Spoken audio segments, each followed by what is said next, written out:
Ano? Tayo mag-inom mamaya pag uwi nito. Oh, sige, sagutin mo na. Paano?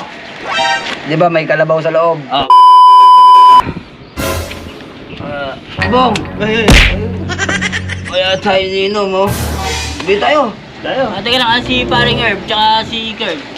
Wala, tinagasan na tayo. Baka bibili lang yun, baka pumunta lang yung kay Wala. yung isang kasama natin, si... Sabi, iihi, umuwi na yata.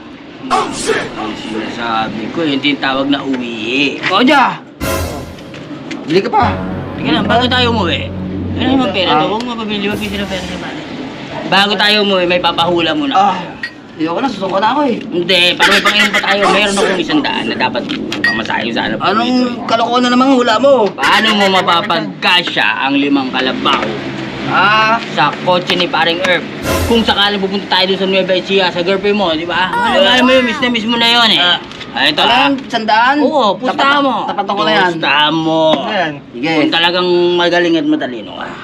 Yung 5 kalabaw, kukunin natin Nueva Ecija dun sa girlfriend mo. Namimiss mo na yun. Pupunta natin yun tapatan ko na yan. Yan Paano mo magpapagkasya sa kotse ni paring Herb kung sakasakali ang 5 kalabaw?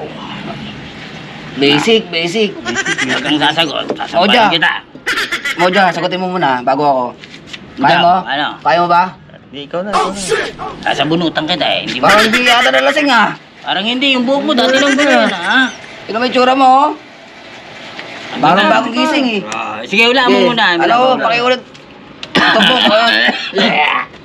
Paano mo mapapagkasya ang 5 kalabaw sa kotse ni paring Herb? Basic. Basic. Hati-hatiin mo. Tanggalin mo yung ulo, katawan. Buhay nga. Uwi nga Buhay. natin dito sa Maynila. Iuwi natin. Palilitin mo ng gusto. Hindi pwede. Bibigayin mo. Wala ka naman magic eh. Mapapagkasya mo yun. Lalo akong lalasing sa... Sirit ka na ba? Sirit na. Sirit na. Baka naman laruan na kalabaw yun. Hindi, totoo yun.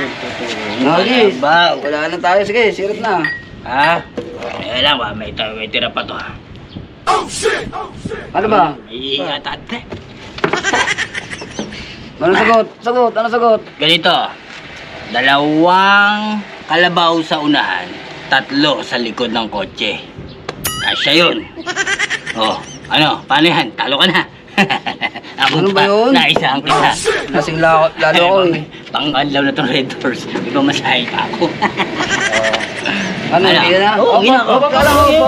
Wala, talo ka na. Umaya na. Talo ka na nga eh. Hirit ka mo. Mayroon ako tapat ako ulit yan ng 200 mo. May papahula ako sa'yo. Sige, para maging 400. May pambahong pambanganak ko bukas eh. Ayan, 200 mo. 200? Tatapatan ko ng 200. Sure ka na dyan. Matalino yata to. Eto, may natira pa akong pera. Kupit ko lang to sa sahod ko. Natago-tago ko. Hindi mo, nilakom pa yung sarili mo. Pinipita mo pa. Sige, Ito na, tapat ko na yan, 200 mo. 200. Yan, ito. Alis. Anong tatanong mo ngayon? Sasagutin ko sa lalong madaling panahon. Ito. Ayun, ito, di ba? Sa kotse ni Herb, Ang kotse ni Herb. paano pagkakasyahin yung 5 elepante? Puta na, malaki sa kalabaw ko yan. Ayan na. Sige, May 400 ka. Hindi ganun. 2 sa unahan, 3 uli sa likod. Ako pa. Wala, mali. Ano? Ano to? Uwi na. Bakit? Teka lang. Hindi pa kasi nakasagot. Ikukunin mo na. Mali ka na. Moja. Ano? Tayo mag-inom mamaya pag uwi nito. Sige, sagutin mo na. Paano? Di ba may kalabaw sa loob? Oo. Tagalin mo muna yun bago may pasok yung elepante. Puta na, isa na naman ako. Pwede, umuwi ka na. Mag-inom kami ni Moja. Uwi ka na. Tayo uminom, Moja. Bili ka ng tayo maglalasing. Wala pala, may na pala, ano?